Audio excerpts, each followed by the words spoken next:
महाधिवेशन को लेकर छत्तीसगढ़ के मुख्यमंत्री भूपेश बघेल से इंडिया न्यूज ने खास बातचीत की। महाधिवेशन के सफल आयोजन को लेकर सीएम बघेल ने पॉजिटिव संकेत दिए हैं। वहीं छत्तीसगढ़ मॉडल और 2024 के चुनाव को लेकर क्या कुछ कहा, आइए आपको सुनाते हैं।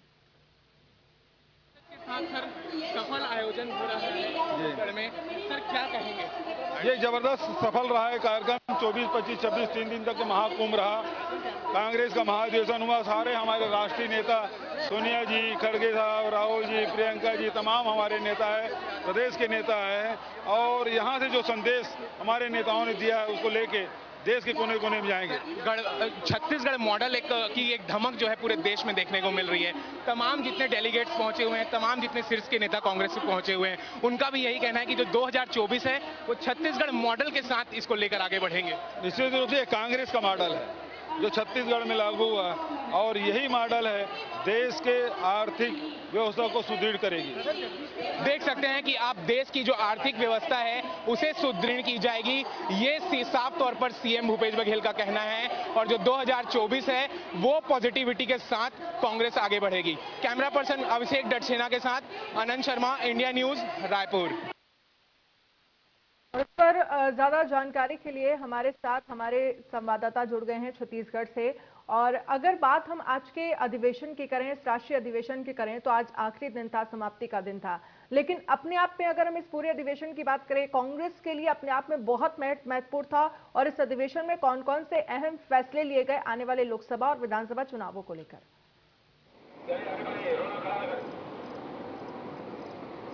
जी बिल्कुल अनन्या, मैं आपको बता दूं कि कांग्रेस के राष्ट्रीय महाधिवेशन का आज तीसरा व अंतिम दिन था और आज आम सभा के बाद इस महाधिवेशन का समापन हो चुका है। और मैं आपको बता दूं कि लगातार ये 3 दिनों के महाधिवेशन में कई प्रस्ताव पारित हुए और लगातार पूरे देश भर के 10,000 से ज़्यादा डेलीगेट्स इस महाधिवेशन में छत्तीसगढ़ में पहुंचे थे और सभी ने आपसी चर्चा कर कई महत्वपूर्ण फैसले लिए, कई प्रस्ताव पारित हुआ। राष्ट्रीय अध्यक्ष मल्लिकार्जुन खड़गे अब चूंकि कार्यकारी अध्यक्ष के रूप में भी हो गया है, वो खुद भी फैसला ले सकते हैं और तमाम जो समितियां हैं उनका वो गठन कर सकते हैं। अब किसी से अनुमति की उन्हें जरूरत नहीं होगी। इन 3 दिवसीय इस महासम्मेलन में मैं आपको बता दूं कि राष्ट्रीय राजनीतिकरण और आर्थिक और अंतर्राष्ट्रीय तमाम इन 3 मुद्दे पे चर्चा की गई और छत्तीसगढ़ के एक मॉडल की लोगों ने खूब सराहा। छत्तीसगढ़ के मुख्यमंत्री सीएम भूपेश बघेल को लोगों ने खूब सराहा। छत्तीसगढ़ की जो पॉलिसीज है, जो यहाँ की स्कीम है जिसको देश भर में सराहा जा रहा है, इस महाधिवेशन में उसे भी सराहा गया और तमाम बातें की गई। छत्तीसगढ़ की इस पॉलिसी को अब आने वाले समय में जहाँ जहाँ भी चुनाव हो रहे हैं उन्हें लागू करने, घोषणा पत्र में शामिल करने की बात कही गई। देखिए जैसे गोधन योजना, राजीव गांधी योजना और तमाम इस तरीके की योजना है। जो बात अगर हम सीडब्ल्यूसी की बैठक की करें, सीडब्ल्यूसी के सदस्यों की करें, तो ये पूरी जिम्मेदारी मल्लिकार्जुन खड़गे को दे दी गई है। और साथ ही अब जो सीडब्ल्यूसी के सदस्य हैं उनकी संख्या को भी क्या बढ़ा दिया, और बढ़ा दिया है तो कितना कर दिया है, और कौन कौन से वो नेता हैं, सूत्रों के हवाले से क्या कुछ खबर है आपके पास जिन्हें सीडब्ल्यूसी के सदस्यों में शामिल किया जा सकता है? जी बिल्कुल, अब उसको बढ़ा दिया गया है और 1653 कर दिया गया है। और देखिए इस पूरे 3 दिवसीय जो महाधिवेशन उसको समझना पड़ेगा। देखिए किस तरीके से मल्लिकार्जुन खड़गे को पूरा सहयोग दिया जा रहा है, उनके हाथ को मजबूत किया जा रहा है। अब वो सारे फैसले वो स्वयं ले सकेंगे।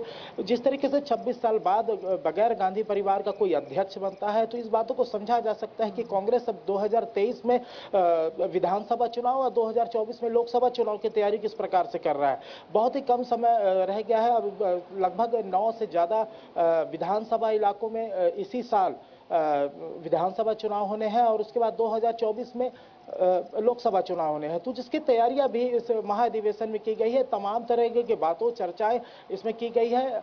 मल्लिकार्जुन खड़गे ने आज आम सभा को संबोधित करते हुए एक बड़ी बात भी कही कि मोदी सरकार, मोदी और जो उनकी दोस्ती की बात भी कहेगी। लेकिन जगजीत, एक और खास बात इस पूरे राष्ट्रीय अधिवेशन से निकल कर आई है जिसमें सोनिया गांधी ने भी संबोधित किया और इस संबोधन के साथ साथ उन्होंने अपने रिटायरमेंट के संकेत भी दिए।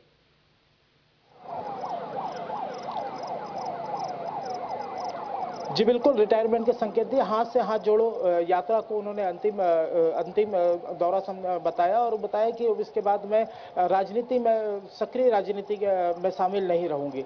देखिए, जिस तरीके से राहुल गांधी, सोनिया गांधी, प्रियंका गांधी, इन तमाम जो बड़े नेता हैं छत्तीसगढ़ दौरे पे रहे, इस महाधिवेशन में शामिल हुए और 2024 को लेकर के कांग्रेस को किस प्रकार से मजबूती मिले, नरेंद्र मोदी की सरकार को किस तरीके से घेरे, किस तरीके से जनता के पास किन मुद्दों को लेकर के जाए, इस पूरे मुद्दे को लेकर के इस महाधिवेशन में काफी चर्चाएं हुई है। जी बिल्कुल, चलिए जगजीत, बहुत बहुत शुक्रिया तमाम जानकारी के लिए।